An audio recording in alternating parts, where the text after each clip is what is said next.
제가 뭘 공유해드려야 좀 더 이제 의미가 있을까 고민을 하다가 제가 뭔가 이제 이제까지 살아오면서 인턴을 하거나 학부 연구생을 하거나 취업을 하는 과정이 뭔가 없던 기회를 만들어서 하는 경우가 많더라고요.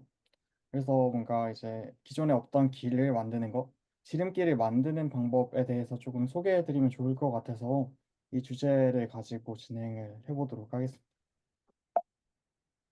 제가 올해 초에 굉장히 인상적으로 본 사례였는데요. 이 줄리아라고 하는 사람이 자신을 소개하는 이제 자기소개서 영상이랑 쇼피파이를 멘션한 다음에 쇼피파이에 자리 하나 있나요? 라고 이제 질문을 하면서 이제 트위터에 글을 올렸는데 이걸 계기로 해서 채용이 됐던 사례가 있어요. 이걸 보면서 이제 이 사람도 이제 없던 쇼피파이에 자리를 만들었다라는 부분에서 너무 인상적이더라고요. 그리고 이제 제가 즐겨보는 뉴스레터에서 톰 아저씨가 있는데 이 사람이 이제 링크드인이랑 뉴스레터를 계속 운영을 하다가 이 글을 본 이제 위즈라고 하는 곳의 CMO, CEO 분들이 이렇게 그 제안을 주셔서 이제 합류를 했다고 하더라고요. 그래서 여기 보시면 보이시겠지만 이제 일자리를 지원하지 않아도 소셜미디어에 올린 콘텐츠를 보고 저를 찾아내서 연락했다라는 부분, 이런 부분이 되게 인상적으로 다가왔습니다. 이랑 네이버에서 마케터로 일을 하셨던 이승희 님도 이제 페이스북에서 배달의 민족 관련된 글을 계속 올리다가 그걸 보고 이제 배달의 민족 당시 이사님이었던 장인성 님이 이제 연락을 주셔가지고 배달의 민족 마케터로 합류하게 되었다고 하더라고요. 이런 것처럼 이제 없는 기회를 만드는 방법이 있다라고 생각을 하고, 그리고 이걸 어떻게 만들 수 있을지 이거를 제 경험을 바탕으로 조금 소개해드리면 좋을 것 같아서 전체 발표 주제를 잡게 되었습니다. 제가 고등학교 2학년 때부터 이제 매번 하던 것이 있었는데요. 그 수학 내신 문제가 끝나면 얘를 콴다라고 하는 앱에 이제 찍어가지고 출처를 어떻게든 찾아냅니다. 뭐, 그, 제가 그때 생각했던 거는 이제 당시 수학 선생님이 이제 모의고사를 풀 때마다 매번 하시는 말이 이제 너네가 푸는 문제들이 이제 수천만 원짜리 문제다. 너네 수능은 막 1억짜리 문제고 수천만 원짜리 좋은 문제다. 이렇게 매번 주구장창 얘기를 하니까 아 이거 그러면 선생님이 낸 문제가 이제 모의고사나 수능 어딘가 있겠구나라고 생각을 해서 찾아봤는데 있더라고요.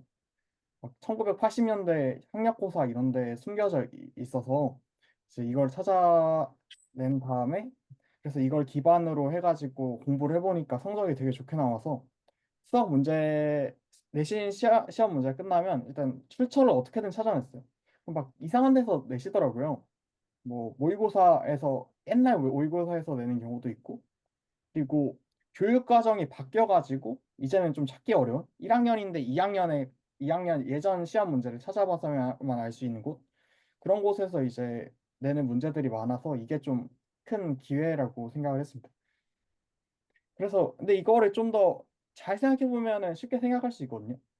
이게 선생님이라고 하는 분들이 이제 3개월에서 6개월마다 시험 문제를 계속 내는데 이걸 매번 다른 문제를 창작해낸다는 게 말이 안 돼요. 그런 관점에서 이제 내가 수학 문제를 낸다면 어떻게 할까? 아, 옛날 문제를 변형해서 내겠구나. 이런 사고방식이 뭔가 이제 선생님이라는 권위를 없애보면 조금 더 쉽게 나올 수 있다라고 생각합니다. 이때 고등학교에서 느낀 부분이 뭐였냐면 이제 이런 내가 시험 문제가 어디서 나올 거라는 이 정보의 차이가 굉장히 큰 경쟁력이 된다는 부분이랑 이제 선생님이라는 권위를 없애서 보면은 되게 쉽게 판단을 할 수 있다라는 부분이 굉장히 인상적으로 다가왔던 것 같아요. 지금 와서도 토론 같은 데서 이제 뭐 이전 학석들의 그 발언을 인용하는 경우 되게 많은데 이런 것들을 그냥 그 권위에 의존해서 그걸 받아들이는 게 아니라 권위를 없애고 생각해 봤을 때도 동등하게 받아들일 수 있는지 이런 관점으로 사고하는 게 굉장히 큰 게 제가 사고하는데 많은 도움이 된 것 같습니다.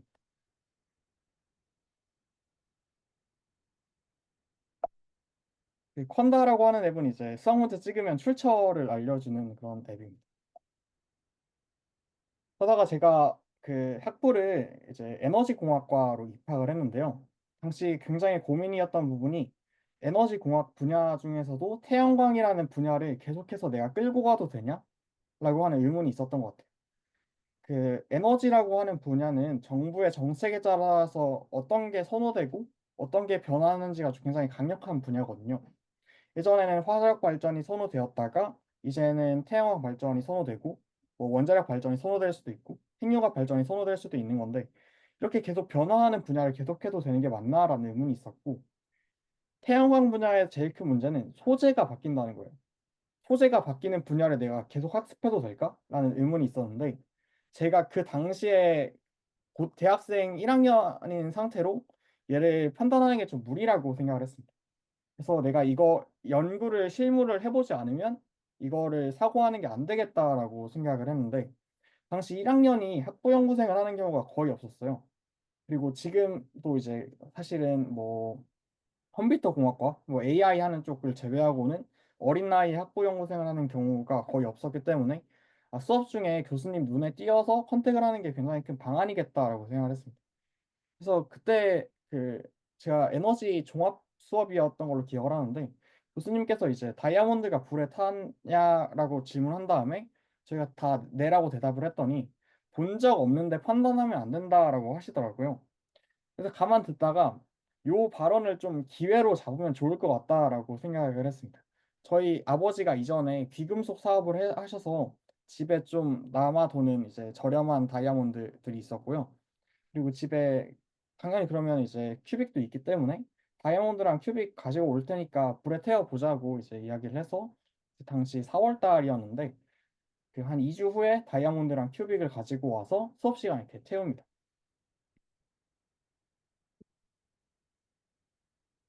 그래서 이제 다이아몬드 이렇게 수업 시간에 태웠는데 불에 태우면 이렇게 타거든요. 옆에는 큐빅이고 옆에는 다이아몬드인데 이제 다이아몬드가 탄소로 이루어져 있기 때문에 타는 모습을 볼 수 있습니다.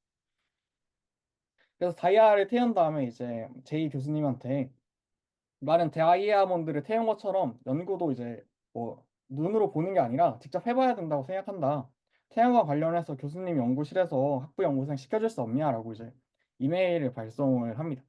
그래서 이메일 발송을 했는데 그 학부연구생 하지 말고 공모전 같은 거나 좀 나가보래요. 네, 공모전 같은 거를 제안하셨고 이제 본선 통과하면 이제 학부연구생을 해보라고 제안을 하셨습니다. 그래서 뭐 결국에는 이제 이 공모전에서 이제 대상을 받고 학부 연구실에서 일을 하게 되긴 합니다. 그래서 뭐 여기서 느꼈던 결국 학부 연구생을 하면서 느낀 건 이제 뭔가 에너지 분야는 아닌 것 같다라는 생각을 굉장히 많이 하게 되었던 것 같고 실제로 해보는 게 좀 많은 도움이 되었던 것 같습니다. 이제 말씀처럼 이제 안 해봤던 걸 좀 믿으면 안 된다라는 걸 좀 깨달았던 것 같기도 해요. 근데 이제 이게 농식품 창의기술 아이디어 공모전이라고 하는 건데 농식품에 뭔가 이제 새로운 기술을 접목하는 아이디어를 가지고 와라라고 하는 게 주제였어요. 근데 제가 고등학교 때 제주도에서 감귤 포장 업무를 주구장창 한 적이 있단 말이죠. 제주도에는 이제 그 쿠팡 포지션인 이제 선과장이라는 게 있어서 이제 고등학생이나 대학생 이제 알바하는 애들을 데려다가 과일 포장을 시켜요. 근데 그 과일 포장을 하면 진짜 힘든 게 이제 박스를 피고 테이프를 붙이는 게 굉장히 고통스럽거든요. 이게 기계화를 할 정도로 엄청나게 어렵거나 중요한 부분은 아닌데 한 1000개, 2000개를 해야 돼요. 그래서 사람이 계속 들고 시간이 많이 들어요. 전체 업무에서 차지하는 비중이 한 10%에서 20% 정도 되고요. 그리고 박스 가격이 상당하거든요. 요거 하나에 1,200원, 1,250원 이렇게 해가지고 전체 과일 박스가 15,000원이라면 한 10%에 해당하는 비용, 8%에서 10%에 해당하는 비용이라서 굉장히 큽니다.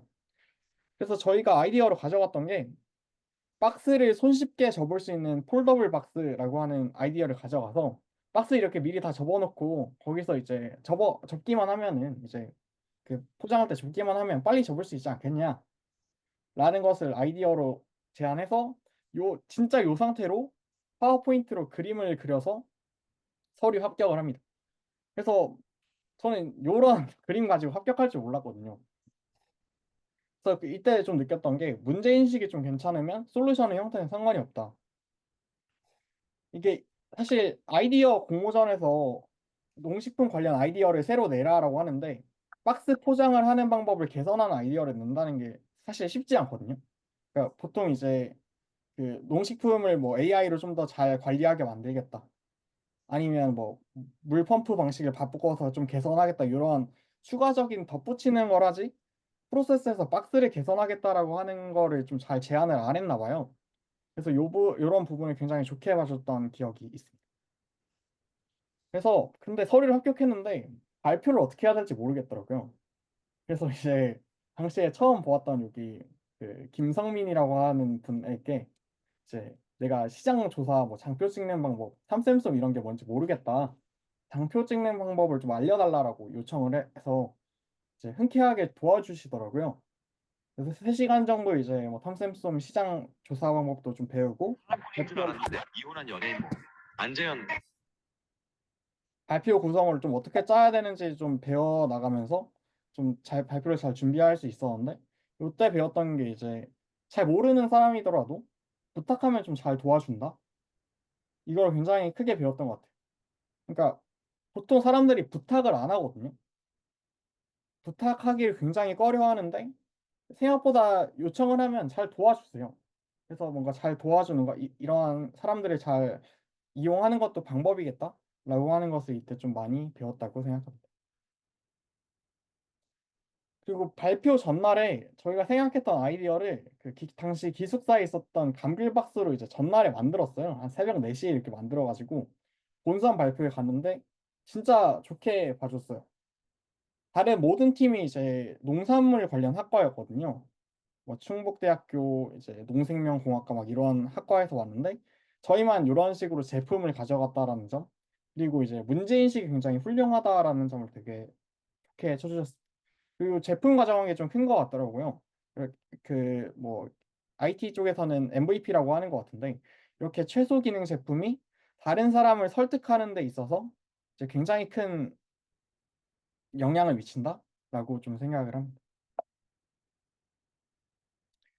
본선을 합격한 이후에 이제 거기서 돈을 좀 줬어요. 한 1,000만 원 정도. 그래서 그 한 6개월 정도 연구를 하라는 거죠.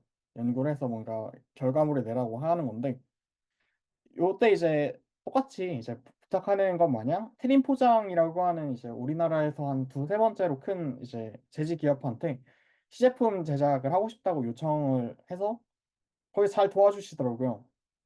왜 좋게 주셨냐고 물어봤었는데 저희가 거의 다 한 20살이었거든요.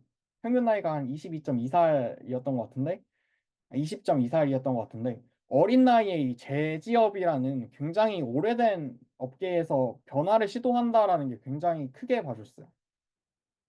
여기에는 이제 최소한 한 30대 이상, 30대 이상이 뭐 취업해서 오거나 뭐 4, 50대가 이렇게 오는데 이렇게 20살 어린 아이들이 이제 뭘 바꾼다고 오니까 이걸 굉장히 좋게 봐주셔서 시제품 제작도 진짜 거의 무료로 했거든요.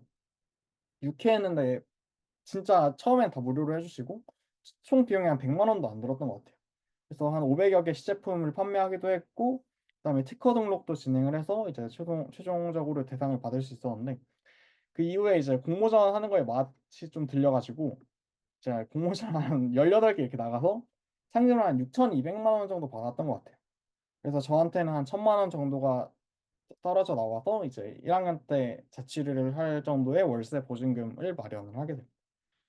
그래서 이때 배웠던 게 진짜 오래된 산업은 어린 나이로 무자각적으로 달려나가는 것도 좀 방법이겠다. 굉장히 큰 기회겠다. 라는 것을 좀 배울 수 있었던 것 같고요. 그런 다음에 이제 뭘 해보니까 아 이제는 좀 인턴 같은 걸 해보면 좋지 않을까라는 생각이 들더라고요. 이제 2학년 초였던 것 같아요. 그래서 이제 당시에 교수님 중에서 이제 김경남 교수님이라고 이제 회계사 출신이고 이제 태양광 관련된 사업체에서 CEO를 좀 하시다가 이제 그만하시고 이제 교수로 오신 분이었는데 이분한테 좀 눈에 띄어야겠다고 생각을 했어요. 그래서 김경남 교수님이랑 면담을 해서 뭐 좀 물어봤었죠. 뭐 어린 나이로 돌아가면 무엇을 좀 배워야 될 거라고 생각하냐, 에너지에서 뭐가 중요하다고 생각하냐 이런 거 물어봤었는데 영업을 안 해본 게 굉장히 큰 한이 된다고 하더라고요. 그러니까 뭐 나이 먹고 영업할 수도 있는데 영업을 해보는 게 굉장히 큰 좋은 경험이 될 거래요. 그래서 이 부분을 좀 더 좀 살려서 뭘 해보면 좋지 않을까라고 하는 생각이 있었습니다. 그래서 학과 과제 중에서 에너지에 대한 사회 구성원의 의견을 모아서 발표하라라는 주제가 있었는데 팀원이 총 4명이었거든요. 저를 포함해서. 그래서 3명한테 발표랑 내용 구성은 이제 내가 할 테니까 그 에너지 관련한 교수랑 연구원 이메일 34개씩 수집해 오라고 했거든요. 그래가지고 그 100개의 이메일이 있는 거잖아요. 교수랑 연구원 이메일. 그리고 각자 이제 논문 같은 거나 아니면 최근에 쓴 이제 에너지 쪽에서는 이제 뭐 보고서 같은 걸 자주 쓰거든요. 그래서 보고서 내용을 혼합해서 이제 콜드콜 마냥 이제 이메일 100개를 보내요. 그래서 내가 이제 이런 거에 대해 궁금한데 좀 답변 좀 해줄 수 없냐? 작은 답변이라도 해주면 굉장히 큰 도움이 될 것 같다라고 했고 여기서 이제 20명 정도한테 답변을 받고 학과 수업에서 발표를 했고요. 교수님은 이런 발표는 처음 본다고 하셨던 게 저는 아직도 기억에 남습니다. 그래서 다시 이제 그 교수님한테 커피 챗이라고 해야 될까요? 면담을 잡고 이제 인턴십을 찾고 있는데 도움을 줄 수 없냐라고 부탁을 했고 저는 딱 보면 이제 뭔가 경력이 많으시니까 제자가 많겠구나라고 해가지고 그래서 에너지 관련 기업에 전략실 인턴 기회를 좀 연결해 주셨는데 제가 뭔가 이상한 걸 많이 하면서 상황상 거절을 했었습니다. 그래서 여기서 배웠던 거는 이제 원래 이제 에너지 기업 뭐 의견 모아서 하라고 하면 뭐 에브리타임이나 뭐 이런 데다가 설문조사해서 뭐 취합해서 갖고 오는 게 대부분일 거잖아요. 근데 그런 식으로 접근하면 사실 뭔가 거기서 잘하기가 쉽지 않거든요. 뭐 이메일을 뭐 1,000개, 10,000개 가지고 올 것도 아니고, 그러니까 그 설문조사를 1,000개, 10,000개 가지고 올 것도 아니니까 이런 식으로 이제 아예 결을 다르게 해버리면 경쟁을 안 해도 된다. 경쟁을 안 해도 내가 굉장히 큰 우위에 설 수 있다라는 걸 배웠던 것 같아요.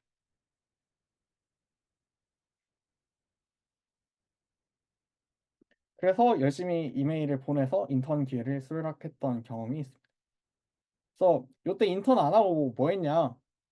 이전에 공모전 함께 했던 이제 아까 앞에 계셨던 그 최동인이라고 하는 분과 함께 제 사이드 프로젝트로 이제 공간에 자리가 있는지 알려주는 서비스를 좀 만들어 보고 싶다라고 생각을 했습니다. 잘 생각해 보면 뭐가 다 IT거든요. 아니, 다 IT가 아니거든요. 여기는 무슨 제지업 하고 있고 여기는 뭔 다이아몬드 세우고 있고 좀 IT랑은 거리가 먼데 그 공모전 나가면서 이제 IT 쪽이 굉장히 매력적이더라고요. 그래서 IT 관련된 이제 사이드 프로젝트를 해보자 해가지고 공간에 자리가 있는지 알려주는 플랫폼을 만들면 굉장히 큰 도움이 될 거다라고 생각을 했어요. 그래서 이제 안암역에 이 커피빈이 있어요. 근데 커피빈 진짜 자주 가거든요. 그래서 이 카페에 자리가 있는지 확인해주는 서비스가 있으면 굉장히 좋을 것 같다라고 생각을 해서 이제 저희가 뭐 IT 개발 능력이 없으니까 카카오톡 플러스 친구로 이제 자리 있나 이렇게 대충 만들고 자리 안내도를 이렇게 만들었어요. 그런 다음에 이제 그 너네가 연락하면 내가 알려주겠다. 좀 이런 식으로 이제 진행을 한 거죠. 그래서 커피빈에 그 같이 하던 친구가 4명이었는데 4명끼리 이제 주구장창 앉아 있으면서 이제 자리가 있는지 알려주는 거를 테스트를 한 거죠. 한 57명 정도가 이용을 했고 뭐 사실 이 정도면 사실 반응은 굉장히 좋다고 생각했어요. 홍보하는 채널이 굉장히 한정적이었고 이제 사람들 리텐션도 굉장히 높았어 가지고 그래서 이걸 어떻게 구현을 할까 하다가 뭐 포스기에 연동하면 좋겠다. 뭐 자리에 뭐 NFC 만들면 좋겠다. 이런 아이디어를 좀 여러 가지 해봤는데 뭐 잘 안 되긴 했습니다. 그래서 여기서 깨달았던 거는 이제 그 사람들을 도와주는 것만으로도 문제가 진짜 문제인지 알 수 있다는 거 이런 걸 좀 배웠던 것 같아요. 이게 사실 그 스타트업에서 이제 뭐 매번 그때 주구장창 나오는 뭐 사람들 도와줘야 된다, 뭐 테스트 해야 된다 요거긴 한데 당시에는 그런 개념을 몰랐었기 때문에 이런 식으로 이제 사람들을 도와주는 게 좀 문제 파악을 할 수 있는 굉장히 큰 방안이다라고 하는 게 굉장히 인상적이었던 것 같습니다.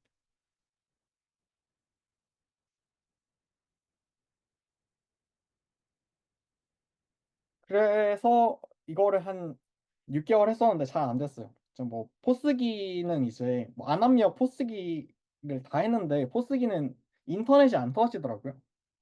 윈도우 98 이런 걸로 막 예전에는 돌렸어 가지고 지금 토스 플레이스 이런 거 굉장히 좋게 나와 있는데 그 당시에는 이제 구닥다리여 가지고 뭔가 거기 연락해 봤는데도 이제 뭐 딱히 답장도 없고 해 가지고 잘 안 됐던 그런 기억이 있습니다. 그런 다음에 이제 제가 '군대에 가야겠다.'라고 사회공무원으로 이제 공익에 가야겠다라고 생각을 했는데 2023년 1 월쯤에 이제 챗GPT가 나온 후에 오픈 채팅방이 엄청나게 활성화돼요. 그중에 이제 챗GPT 사용자 모임이라는 곳이 있었어요. 근데 문제가 뭐였냐면 그 당시 챗GPT가 너무 폭발적이었고 대화가 너무 많아서 제가 못 따라가요. 제가 그 챗GPT라는 산업군을 못 따라가는 문제가 있었고 사람들은 대화가 많으니까 채팅방을 다시 안 봐요. 그러니까 플러스 300 이렇게 떠 있으니까 이제 들어가기가 좀 막막한 거죠. 그래서 채팅방에 있는 내용을 그 하루에 한 번씩 요약하는 걸 좀 진행을 했고 한 100일 정도 했던 것 같아요. 한 1 월부터 한 4-5 월까지 진행을 했던 기억이 있습니다. 근데 이거를 이제 당시 채팅방 방장님이셨던 이제 새로운 사업 기회를 찾고 있던 김태현 대표님이 그 저희 챗GPT가로 이제 채팅 올리면 그걸 자동 번역해서 답변이 빨리 나오게 하는 이제 프롬프트 지니라고 하는 사이드 프로젝트를 운영하시고 계셨어요. 그래서 여기에 참여할 것을 제안을 했고 제가 요약했던 채팅방 내용을 노코드 툴이었던 서클이라고 하는 이제 걸로 만들어 가지고 웹사이트에 올려볼 걸 제안했었어요. 그래서 이제 보시면 챗GPT 유저 그룹이라고 써져 있죠. 그리고 이제 이렇게 만든 웹사이트가 지금은 커져 가지고 지피터스라고 하는 AI 커뮤니티에 초석이 되었고 저는 여기 지피터스에 좀 합류를 하게 되었습니다. 요때 배웠던 게 이제 뭐 별거 아니긴 한데 '다른 사람이 알 수 있게 사람들을 도와주는 게 더 낫다.'라는 걸 배웠던 것 같아요. 그러니까 요런 거는 1대1 이죠. 이거는 뭔가 제가 뭐 도와준다고 해서 바이럴이 일어나거나 다른 사람이 쉽게 알거나 이런 게 좀 어렵거든요. 근데 요런 식으로 이제 커뮤니티에서 활동하고 외부에서 활동하다 보면 '다른 사람이 알 수 있다.' 이런 부분이 조금 의미가 있는 것 같아요. 그래서 지피터스에 합류한 이후에는 막 큰 사이드 프로젝트를 진행하지는 않다가 이제 여기 지금 듣고 계신 이제 그 이재헌 님이 하고 계시는 직행이라는 걸 이제 친구가 소개해 주셔서 알게 됐는데 제가 요거를 딱 보니까 문제점이 너무 많더라고요. 제가 지피터스에서 제일 많이 했던 것 중 하나가 이제 SEO라고 구글에 검색이 잘 되게 하는 것만 팠었어요. 한 8 개월 정도? 그래서 요거를 팠었는데 이 부분이 굉장히 잘 안 되어 있어서 요 직행을 개선할 수 있는 방안 10 가지 이렇게 좀 제안을 하고 이제 직행의 문제점 10 가지가 있는데 "내가 합류해서 요거 해결하고 싶다."라고 해서 이제 프로젝트에 참여를 합니다. 그래서 요때 배웠던 게 굳이 뭐 사용자가 올 때까지 기다릴 필요도 없는 것 같아요. 그냥 내가 문제라고 생각하면 "너 이거 문제인데 내가 고쳐 줄게." 해도 괜찮은 것 같다.'라는 괜찮은 것 같습니다. 그래서 직행은 이제 성장을 해 가지고 시드 투자를 받을 만큼 성장을 했고 저는 이제 사이드 프로젝트에 참여한 걸 빌미로 직행에 엔젤 투자를 하게 됐고 뭐 그래서 이제 뭐 제가 뭐 한 건 끝이긴 한데요. 제가 이제 배웠던 게 뭐였냐면 이제 다 운이거든요. 뭐 제가 뭐 연락 여기 뭐 운이 하나라도 안 따라줬으면 망했을 거 아니에요. 예를 들어서 이분이 안 도와줬어도 본선에서 무조건 떨어졌거든요. 그리고 뭐 여기서 제가 이거 안 만들었어도 좀 떨어지는 데 큰 역할을 했을 것 같아요. 그리고 제가 뭐 이메일 하겠다고 이렇게 난사를 안 했어도 쪼금 문제가 생겼겠죠.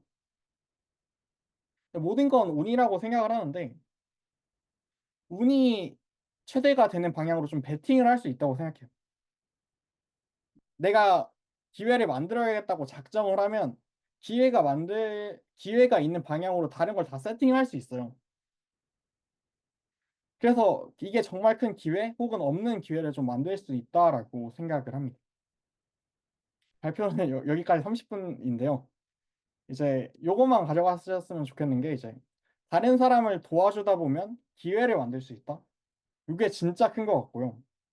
사람들을 놀라게 하는 게 좀 중요한 것 같아요. 내가 했던 행동이 상대방을 놀라게 할 수 있다.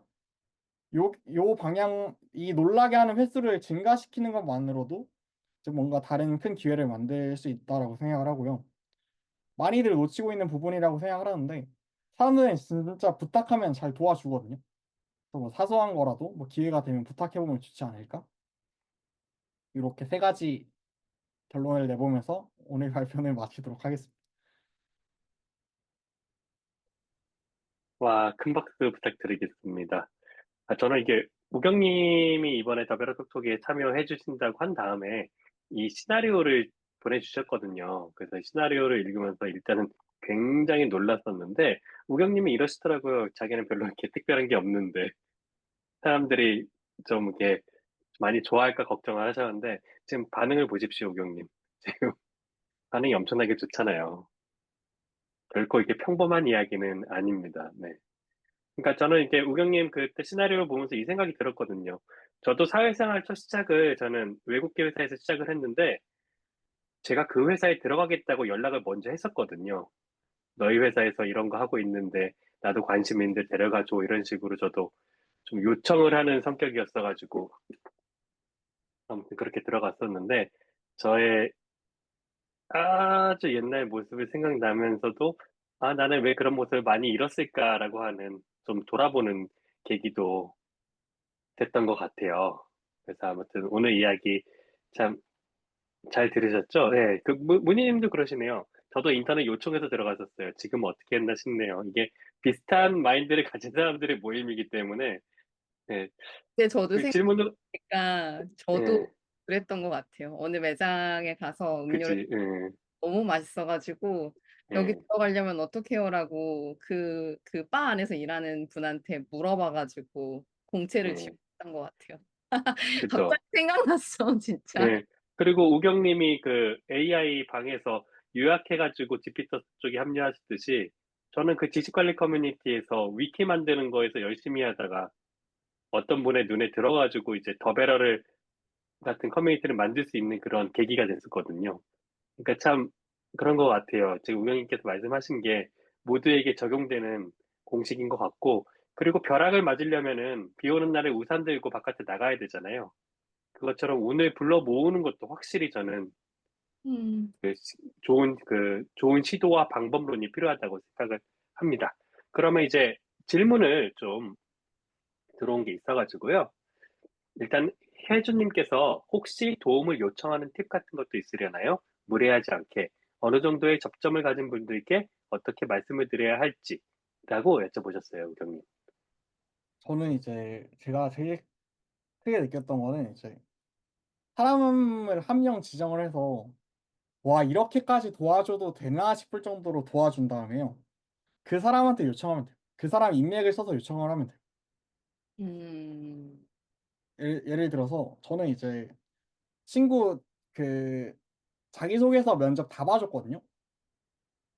그런 다음에 그러니까 자기소개서 다 봐주고 이제 서류 이렇게 하면 더 좋을 것 같다 제안해주고 면접도 이제 코칭해주면서 이제 뭐 그 어디 합격시키면 합격시켰거든요. 그런 다음에 이제 그 친구한테 부탁을 하면 걔가 뭔 짓을 해서라도 저를 도와주더라고요. 혹시 그게 다 전략적인 건이신가요? 아니면 원래 성격이 좀 그러신가요? 나눠주기를 좋아하시고. 근데 어느 정도는 전략적이라고 생각을 하긴 합니다.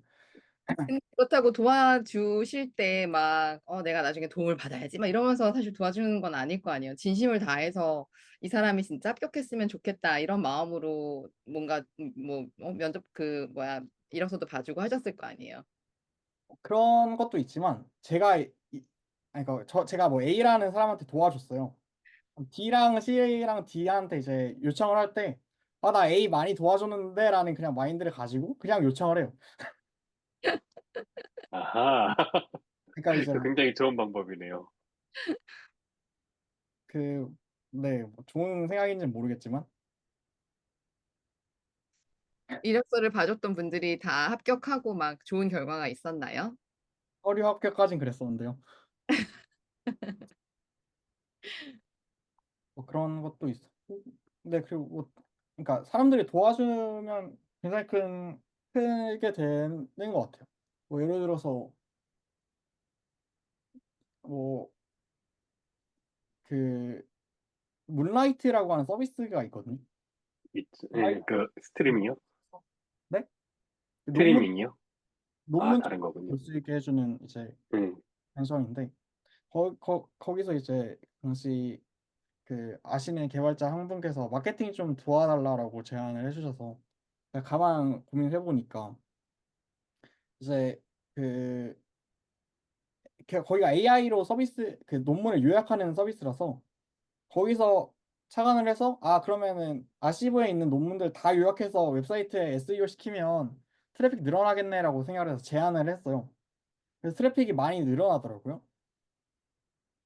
그래서 그 성과가 나오니까 이제 그분한테는 요청을 해도 이제 큰 부담이 없고 오히려 저를 도와주려 하시고 그런 게 너무 좋더라고요. 그런 부분이 네 뭔가 잘 도와주는 게 뭔가 큰 도움이 됐던 것 같습니다.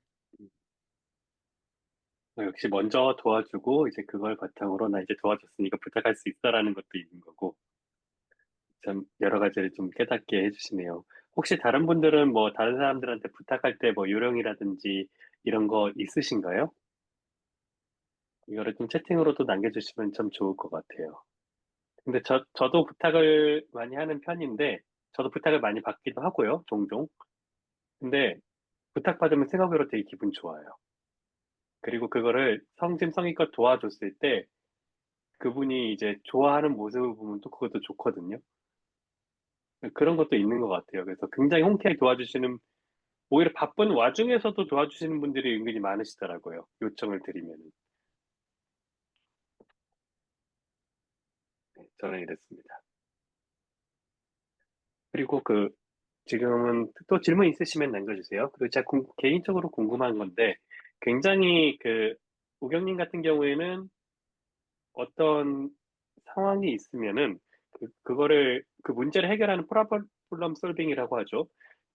그런 게 굉장히 의식이 강하신 것 같아요. 그리고 기존에 나와 있는 그냥 정답을 찾지 않으시고 본인이 생각하셔서 다른 길을 찾으시는 것 같은데, 뭐, 그런, 그런 성향을 가지고 계신 게 혹시 뭐 계기가 있으셨는지 아니면 무슨 교육이 있으셨는지 부모님의 그런 게 있는지 참 궁금하거든요. 왜냐면 보통은 답이 있는 거를 찾는 게 사람 마음이잖아요. 근데 우경님은 늘 안 그러셨기 때문에. 그 예전에 봤던 글 중에 혹시 그 스티백스 성장을 해라 이거 글 아시나요? 네, 알죠. 네.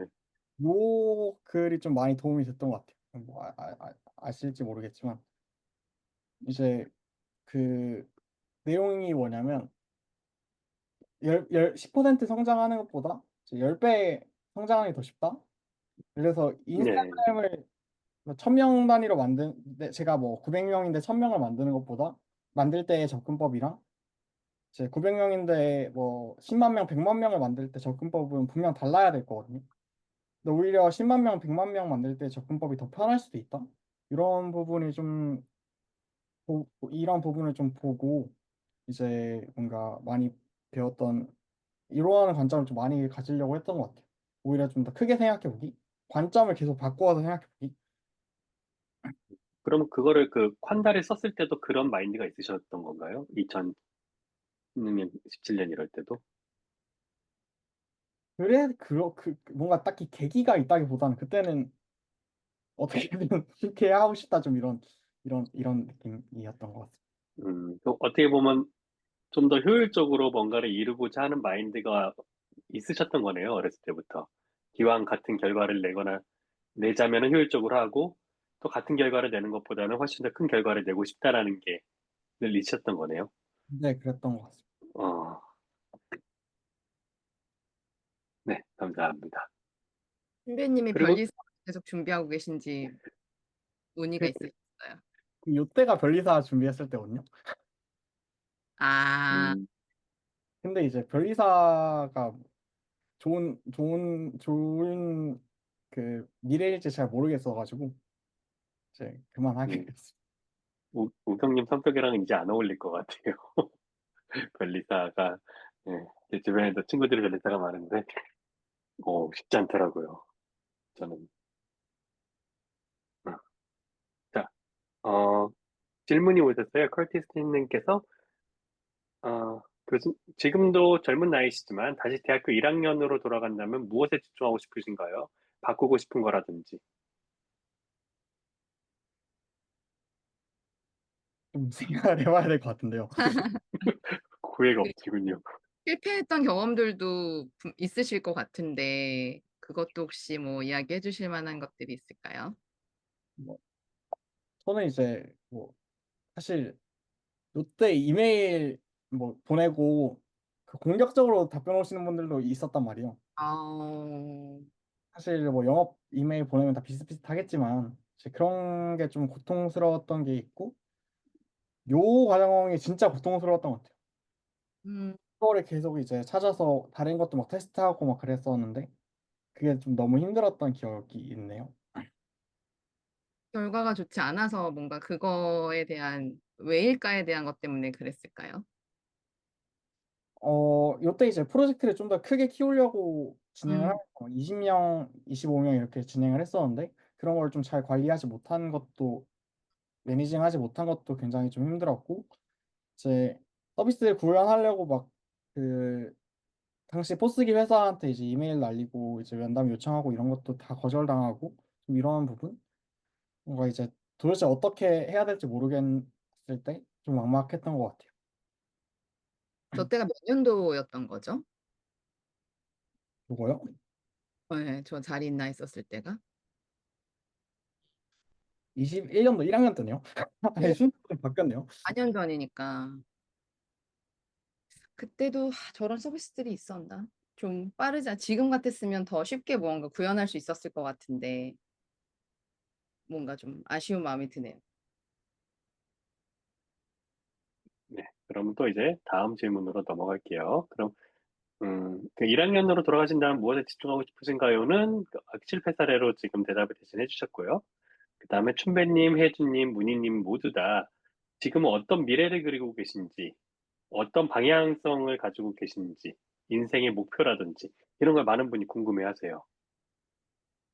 사실 인생 목표를 물어보시면 매번 하는 게 그냥 300억짜리 집 사서 인테리어 하고 하면서 살고 싶다 이거긴 한데 좀 더 구체적으로 생각을 해보면 그러니까 그 아래 병찬님 말씀이랑 좀 생각을 해보면 이제 AI가 계속 나오면서 느낀 게 진입이 너무 쉬워요. 음, 사람들이 진입을 하는 게 너무 쉽다라고 생각을 해서 이 진입에서부터 좀 장벽이 있는 분야에 들어가야겠다라는 생각은 들긴 하더라고요. 그래서 뭐 지금 사실 AI로 이제 뭐 앱 같은 거 만드는 게 너무 난이도가 낮아졌다 보니까 이런 분야를 시도를 하는 게 뭐 결코 좋지는 않을 거라고 생각이 들어서 아예 진입부터 이제 장벽이 있는 분야에서 조금 일을 해보고 싶은 게 있고요. 뭐 제가 그렇게 해서 생각한 게 변호사라고 하는 직군이긴 한데 제가 변호사 한다고 하면 다 말리시더라고요.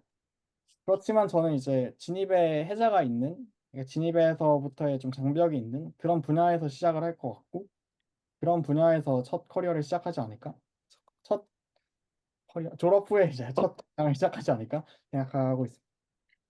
의대도 있잖아요. 의대는 뭔가 좀 그러니까 그 의료 분야가 그렇게 막혀 있냐라고 하는 걸 잘 모르겠어요. 제가 이제 병원 저번에 가는데 병원에서 소통하는 앱으로 디스코드 쓰더라고요. 어, 그런 걸 보면서 뭐 딱히 막혀 있는 분야가 아닌 것 같다라는 생각을 좀 했던 것 같습니다. 의외네요. 음, 깜짝 놀랐어요. 진짜. 그러게요.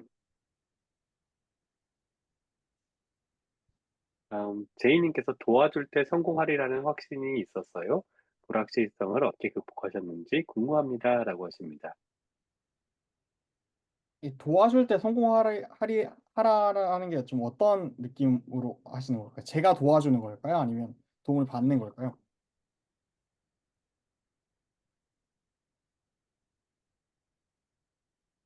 뭐 이력서 검토 같은 거를 할 때 말씀을 하시는 건지 아니면 아니면은 도정을 할 도움을 받을 때 이 도움을 받으면 프로젝트 진행 도울 때라고 하시면 아까 엔젤 투자한 그쪽 말씀이신가요? 음, 그, 그냥 좀 네. 감이었던 것 같긴 한데 그냥 조금만 해결해도 뭔가 혈이 뚫릴 것 같다라는 생각이 있었던 것 같아요. 지킹이라고 하는 사이트가 이제 그 외부에 있는 채용 홍보를 다 한 곳에 모으는 서비스거든요. 그런데 이제 이게 웹사이트에 그러니까 구글에서 노출되고 하는 부분이 좀 잘 안 되고 있었고 제가 그거에 대한 이제 지식이 있었기 때문에 이거를 이런 식으로 약간만 바꾸기만 해도 금방 잘 되겠다라는 생각이 있어서 좀 진행을 했었고 그리고 재밌다라는 생각도 있었어요. 나는 이렇게 콘텐츠를 자동으로 쌓이는 구조를 생각해 본 적이 없는데 여기는 그렇게 하고 있네. 그럼 요거는 이제 이 부분만 좀 바꾸면 자동으로 이제 이렇게 성장하겠다. 이런 생각 때문에 진행을 했던 것 같습니다. 그리고 좀 불확실성 제가 좀 진짜 여러 개 하거든요. 여러 개 하는 과정에서 좀 망하는 것도 많기도 해서 이제 뭔가 이거 잘 될 것 같은데 하고면 하고 재밌을 것 같은데 하면 하다가 이제 좀 흐지부지 되는 경우도 좀 많은 것 같긴 하네요.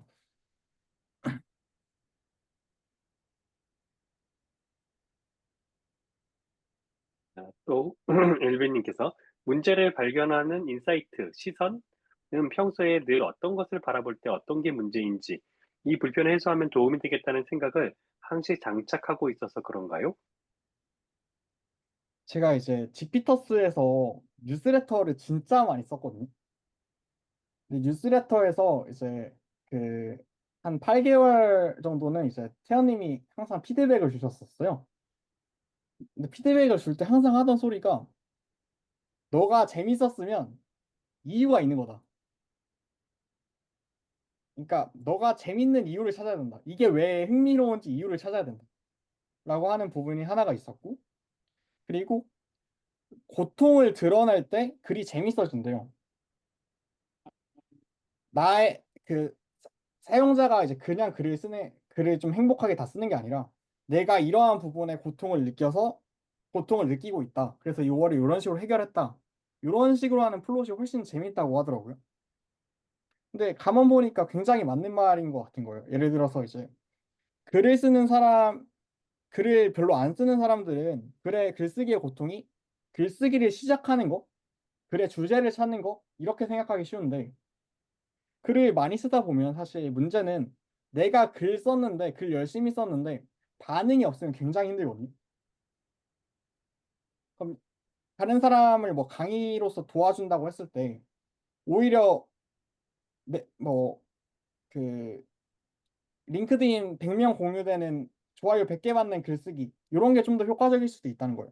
글쓰기 시작 강의보다는 그런 것처럼 이제 뭔가의 그 고통을 이해하려고 굉장히 노력을 했었던 것 같고 그리고 제가 이제 그 커밋이라고 하는 그 오픈 채팅방을 운영을 하는데 운영하는 게 이제 제가 외부에서 본 글을 보고 어떤 부분이 흥미로운지를 좀 담아서 소개를 하거든요. 그래서 그냥 의도적으로 좀 연습하는 것 같아요.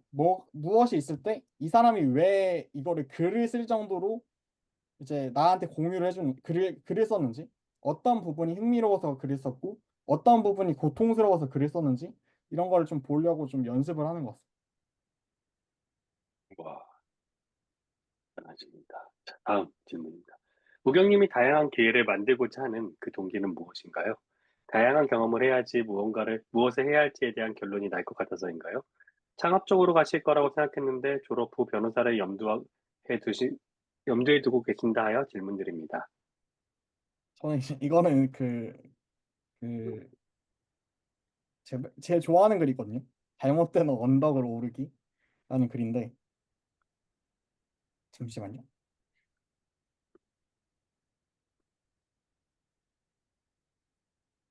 네, 제가 공유 드리겠습니다. 요 글인데요. 글의 아, 내용이 이제 그 내가 어떻게 생겼는지 모르는 언덕에서 제일 높은 곳으로 가려면 어떻게 해야 되냐라고 하는 건데, 얘를 이제 머신러닝 방법으로 설명을 하더라고요. 가장 간단한 방법은 제가 그냥 올라갈 수 있는 곳으로 계속 발을 내딛는 건데, 그렇게 하다 보면 내가 있는 언덕이 제일 높은 곳이 아닐 수도 있잖아요. 그냥 뭐 작은 언덕의 꼭대기일 수도 있는 거잖아요. 그래서 요걸 해결하기 위해서 제시하는 방법이 두 가지가 있었는데, 무작위성을 추구하는 거예요, 걸을 때. 그러다 보면은 이제 낮은 언덕에서 안 머물고 이제 더 높은 언덕으로 갈 확률이 더 높아진다고 하더라고요.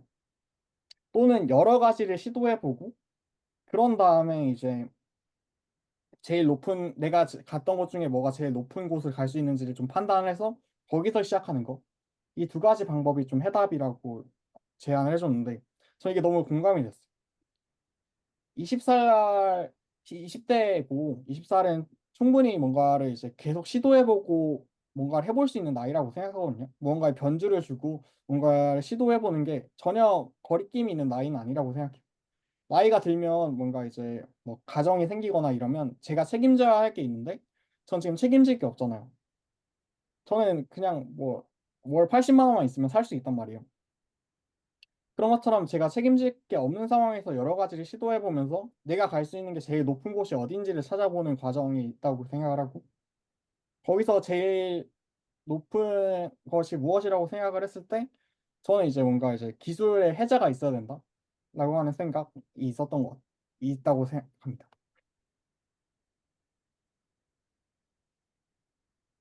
네, 감사합니다. 좋은 글까지 전해주셨네요. 이번 기회에 우경님이 운영하시는 뉴스레터라든지 커뮤니티라든지도 링크 남겨주시면 다양한 분들이 또 우경님의 인사이트를 계속 경험할 수 있는 기회가 되지 않을까 싶네요. 좀 올려주세요, 우경님. 아, 거기서 오시지 않았을까요? 초대를 통해서 입장이 가능한. 잠시만요. 네,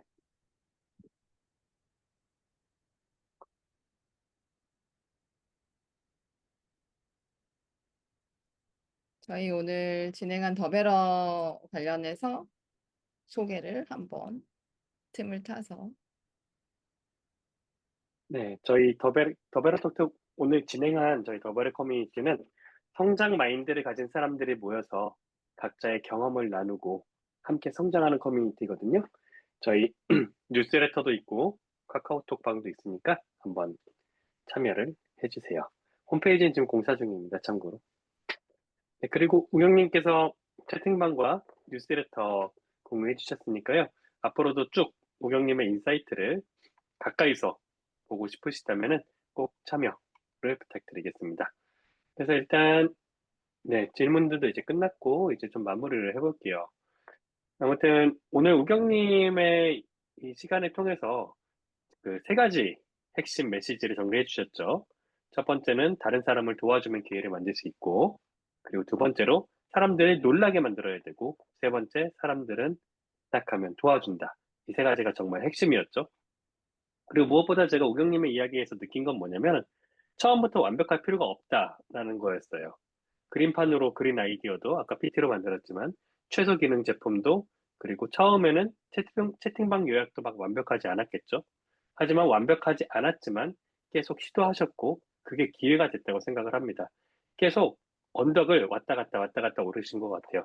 그래서 여러분들도 당장 완벽한 아이디어와 실력이 없더라도 누군가의 문제를 해결해 보고자 하는 마인드, 그게 있으면은 충분히 시작할 수 있을 거라고 믿습니다.